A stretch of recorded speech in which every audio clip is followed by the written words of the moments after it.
Good morning mga idol. Nandito tayo ngayon sa Caloocan para papagawa itong motor natin mga idol. Para sa paghahanda ng biyahe natin mga idol. Papahak na naman tayo ng Mindanao mga idol. Kasi itong makina nito, napapansin ko mga idol na matakaw sa langis. Mga idol, kailangan na i-refresh. Saka may naririnig na ako doon sa timing chain na maingay pag malamig pa mga idol. Saka itong swing arm bossing papagawa na natin. Pati yung bearing mga idol, rear and front wheel mga idol, yung bearing. Saka pagkabit na tayo ng ito mini driving light kung mayroon mga idol. Nandito tayo nga sa Caloocan. Anong street ba to?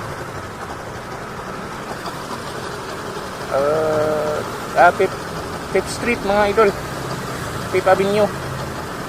So dyan lang tayo, bandang unahan sa kanila ni George NGM Motor Works.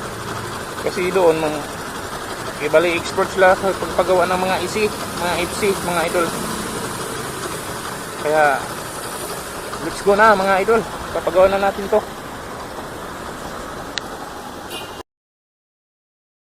Mga idol, sa oras na ito mga idol, nandito na tayo sa shop mga idol. Ito, nabuksan na yung makina natin. Nakita natin na ang dumi na talaga ng makina natin. Kailangan na talaga ang refresh mga idol. Ito, yung block niya, may gas-gas na rin. Kaso ipaano lang natin, ipa-revor mga idol. Ito, yung piston ring, dumikit na yung piston ring sa piston. Kaya pala nag-loss compression mga idol. At sa oras na to mga idol, nandito tayo sa vulcanizing. Total na tanggal na rin yung gulong. May nakabaon kasi na tornilyo dyan, kaya pinagawa na rin natin habang nakatanggal pa mga idol. Natanggal na yung tornilyo ni tatay. Ang haba pala yung tornilyo na yun mga idol. Yan o. Saka yung sealant, iba talaga yung sealant. Dapat hindi na pala palagyan pala ng sealant. Tumigas ng ibong dito, sealant. Saka hindi mo maintindihan yung amoy. Amoy balot na mga idol. Sus, Ginoo. Papalinis na rin natin ni tatay mga idol. Pati at ito, isa pang problema. Bulok na pala yung swing arm natin mga idol, kaya napagastos tuloy tayo pagpalit tayo ng bagong swing arm mga idol. Bulok na. At ito na mga idol, yung swing arm natin na bago mga idol, palit buo talaga. Mas okay na rin para iwas aberya sa daan. Delikado po yun mga idol. May bulok na. Maganda na rin tong bago, pero stock pa rin siya mga idol. Hindi ko siya tinaasan o pinaiksihan. Stock pa rin yung pinakabit ko mga idol. Kasi yan ang nababagay dun sa sprocket niya. Stock din yung sprocket ko mga idol. 40 to 14 lang mga idol yung sprocket ko. Kasi kung taasan natin, hindi na magkasya yung sprocket natin saka yung kadena mga idol. Mas mataas yung papalit. Magandang hapon mga idol. Tapos na tayo magpagawa ng design mga idol. Ito nagpalit tayo ng swing arm bossing saka buong swing arm mga idol. 3,800 mga idol, buo na siya. Swing arm, bulok na pala yung swing arm ito, ilalim yung mga luma. Na siya, bulok na dito, so delikado na. Kaya pinalitan na natin pati yung nito, piston. Nagpalit tayo ng buong piston. Na-rebore na rin, nilikayan ng konti. 0.5 ang pinalit mga idol. Yung unang piston mas maliit pala. Yung pinalit ito 0.5, mas malaki na mga idol. Pinalitan na rin yung valve seal kasi yun, tama-tama lang din kasi mausok na. Ramdam na yung usok mga idol dito sa tambutso na to mga idol. So okay na siya, wala nang alog. Dati grabing alog nito. napalitan na yung swing arm buo, pati bushing dito. Palitan na yung itong block. Hindi tayo nagpalit ng block, pina-rebore lang natin. Palit tayo ng piston, mga idol. So, may wire ba dito? Ano lang sa bahay, totalian to, mga idol. Gumastos tayo ng 8,900 plus, mga idol, kasama na yung labor. So kanina pa tayo ng umaga nagpagawa doon. Ang oras ngayon mag-alas 5 na, 4:20, mga idol, hapon na. Pero sulit naman, at least naayos na yung motor natin, wala nang problema, ready to pakpak na siya. Gaya pa ng Mindanao, mga idol. So, at least kondisyon na yung motor natin, pati yung loob sa makina, mga idol. Hindi tayo nagpalit ng side bearing kasi okay pa naman daw. Piston ring lang, saka yung piston nagpalit tayo, mga idol. Saka yung tawag dyan, valve seal, saka nilinis na rin yung side bearing. Hindi tayo nagpalit kasi okay pa naman daw. So at least paano okay na yung loob ng makina ni Pisay, mga idol. Gumastos tayo ng 1,900 plus, mga idol. Dati ko pa sana ito ipapagawa, pero ngayon lang napapagawa, mga idol. Nandito tayo ngayon sa C3, mga idol, C3. Gaya na tayo, uwi na tayo. Nabasa tayo sa ulan, walang tigil ang ulan, mga idol.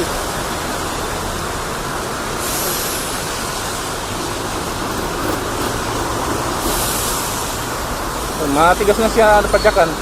Dati loose compression, ramdam ko loose compression na talaga yung makina. Kasi padyakan ko siya, parang ang lambot na niya, mga idol. Ngayon, padyakan ko siya, matigas na. Kaya pa siya na loose compression, mga idol, kasi yung pinaka piston ring niya doon sa baba, diba 3 ring yan, yung pinakababa na ring ng piston ring mismo dumikit na doon sa idol sa pinaka piston ring niya. Kaya na loose compression siya, mga idol, yung makina natin. Pero at least ngayon okay na. Ramdam ko na yung tigas ng pagdak niya, saka yung hatak niya, mga idol. Kaya ready na to. Back sa Mindanao. Manila to Mindanao, mga idol. Sa September na. September tayo. Kasama ang tropa doon. Tropa ko doon sa aming mula dito sa Manila, mga idol. Dati kasi yung swing arm ko nagsuswing, talagang literal na swing arm, kasi nagsuswing. Putol mo yung bolt dito sa bilat, sa change gear niya, mga idol. Kaya pala nagsuswing din siya.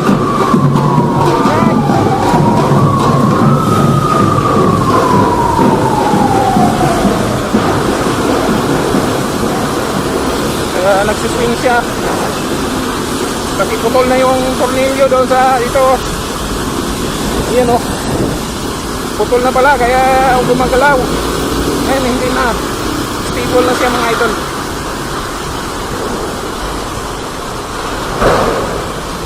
Kaya ready na to, mga idol.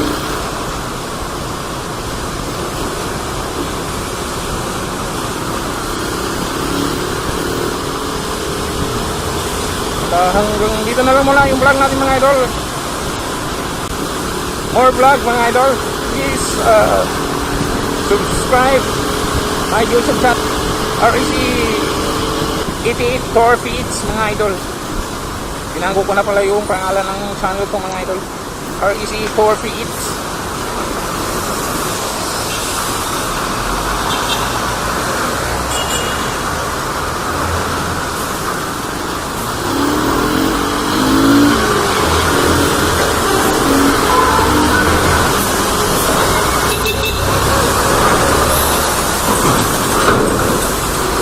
Dito na lang muna mga idol sa ating vlog, mga sa araw na ito mga idol.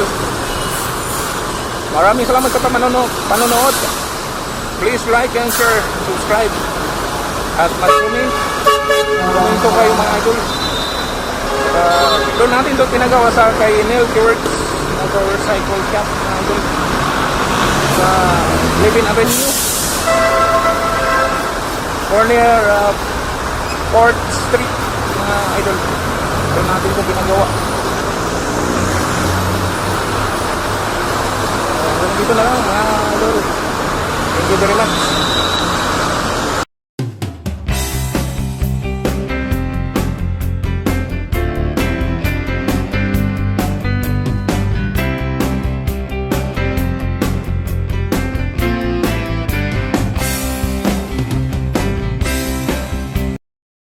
Mga idol, sa oras na ito mga idol, bawi na tayo. At ito pala yung nagastos natin at napalitan na pisa doon sa ating makina mga idol. At dito sa ating motor, nagpalit tayo ng timing chain kasi yung timing chain natin, lalo pag tuwing cold starting pa lang siya sa umaga mga idol, may naririnig na akong di kaya-aya, maingay na mga idol. Kasi stock pa talaga yung nakalagay nito. Ito, medyo luma na rin itong motor ko. Kailangan na talagang palitan kasi kung hindi mo palitan yun, pag naputol yun doon sa loob, sigurado gastos malala mga idol. Maraming pisang madadamage. Nagpalit tayo ng valve seal mga idol kasi mausok na, may usok na lumalabas na doon sa tambutso kulay puti. Kasi rubber lang kasi yun, kailangan palitan talaga. Lumulutong kasi yung rubber pagkatagalan, lalo pag mainit yung makina palagi. Kaya palit tayo ng piston ring, saka piston mga idol, nagpalit tayo. Pinalinisan na rin siyempre. Nagpalit tayo ng buong stock na swing arm pa rin mga idol. Stock pa rin yung pinakabit natin. Swing arm bushing rear, rubber damper mga idol kasi maalog na mga idol. Saka yung drain flag natin, pinagawa natin mga idol. Kasi nakaraan DIY lang kasi ako mag-change oil, nasubrahan ko sa higpit. Grabe ka, lalo street, sus Ginoo. Kaya pina-retread natin, pina-oversize natin yung drain flag mga idol. Kaya naipon-ipon yung sira sa ating motor. Kaya sa ngayon okay na, kondisyon na naman to mga idol. Kaya ready, bakbakan na naman to sa mga long ride na mga idol. Wala tayong alalahanin na problema sa ating motor. Lalo na nakasit yung ride namin ngayon sa September through mga tropa. Pauwi kami ng Mindanao. 6 kami mga idol, uuwi kami ng Mindanao mga idol ngayong September 5 mga idol. Kaya maraming salamat sa ating panonood mga idol. Hanggang dito na lang muna yung vlog natin. Thank you very much mga idol. Ride safe. Ingat sa ride mga idol, madulas yung daan.